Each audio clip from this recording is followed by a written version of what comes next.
Good morning. Welcome back to the channel. It's Jesse with Hunt Performance. My wife Lene. Say hi, Lene. The people like you too.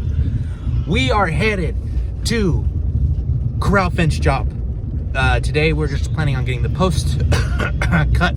Last week we got the holes drilled. I will show you guys that and kind of the layout and some of the materials that we're going to be using. I will show you guys all those sorts of things. But right now we are headed there, and we got the cows situated this morning, and now we are headed to our job. So let's get going. On site, I just checked all the hole depths so I know where to cut my post at so I don't have too much waste. There's enough pipe over here for every post, the short post to be 10 feet tall and the tall post to be 15 feet. Then you know, you sink them in the ground and cut them off. But I don't need to cut them that long. I'm going to cut them at 9 and 13 feet. So I'll have about 3 foot of post in the ground. May cut it at 14 feet. 13 and a half, something like that, to give me a little extra on those ones. Try to sink them a little deeper, and then, like I said, we'll cut them off at the top and, you know, make them so you're only cutting off a little bit, not a whole lot, so you have less waste. 2 7/8 pipe.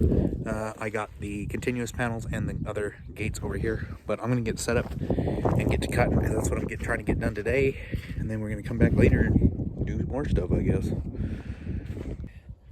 So impromptu review slash whatever of this DeWalt chop saw. It is the D28715. That's what I'm going to use today to cut the post to length. I have used a DeWalt chop saw in the past. It worked well, and I couldn't find it, so I just went and bought a new one. This does have the keyless chuck, what it says right there, which is nice. So we're going to test it today, I guess. Give you a first test review. I think we got about 40 posts to cut. I don't know if I'll do something.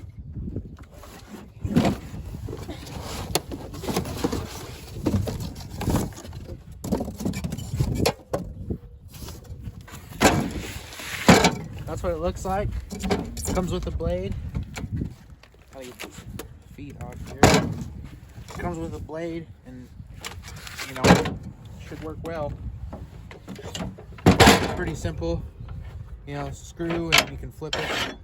Quickly adjust it. It's got a pin back here that locks it shut so you can pack it better. All right, let's go to work. So I'm gonna get you guys set up so you can watch.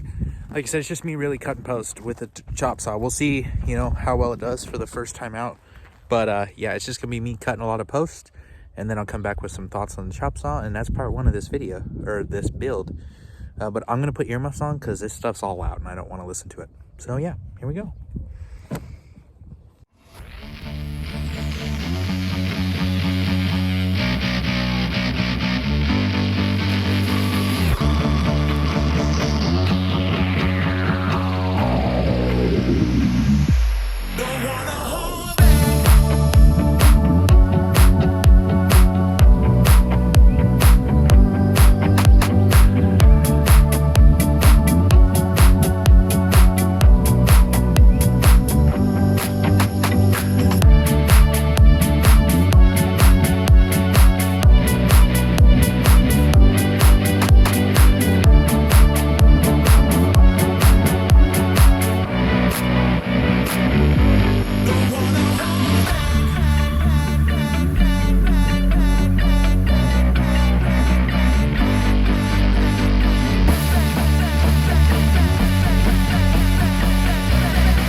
Got it done. Got all my post cut. I'll show you that in a minute. But first, how did the chop saw do? It did pretty good, other than the blades like to glaze over. But it got the job done. It just took some time, you know.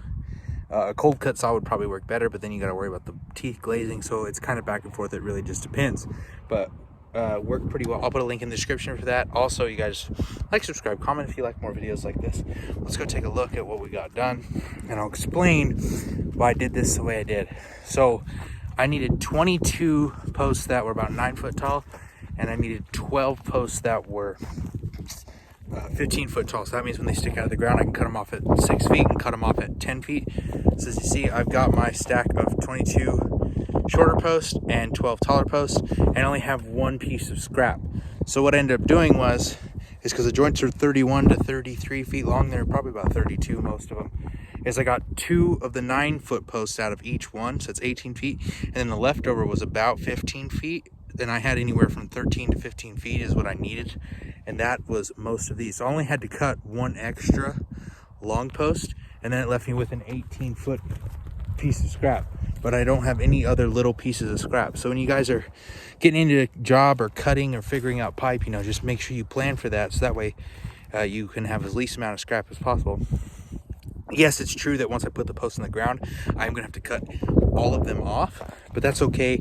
I'm not gonna have to cut very much off, and I'm just cutting off the tops to saddle them, and that way they're all even. But you know, the ground's gonna go up and down, and when the customer asks why you did that, why didn't you just make them the right height? Well, then you have to set every post as you're setting it, instead of going with the ground and cutting them off as you go, to make sure that they're perfect every time. There's just no way to get it right the other way. Anyway guys, Jesse with Hunt Performance. This is part 1 of this Corral project we got going over here. A lot more on that in the next week or two. Got to get it done pretty quick. And thanks for watching. We'll see you guys next time.